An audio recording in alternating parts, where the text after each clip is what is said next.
ఒక చిన్న గ్రామంలో రామ్ అనే యువకుడుండేవాడు.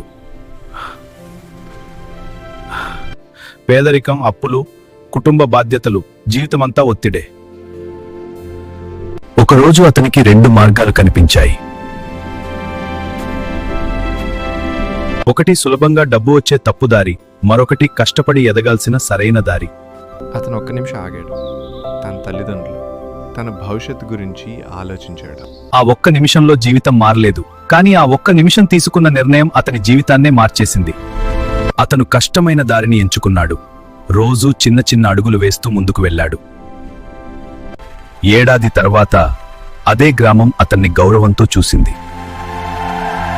నీ జీవితం ఒక్కసారి మారదు, కానీ సరైన సమయంలో తీసుకున్న సరైన నిర్ణయం నీ భవిష్యత్తుకి కొత్త దారి వేస్తుంది. ఈ రోజు ఒక నిమిషం ఆలోచించు. నీ జీవితాన్ని మార్చే నిర్ణయం తీసుకో.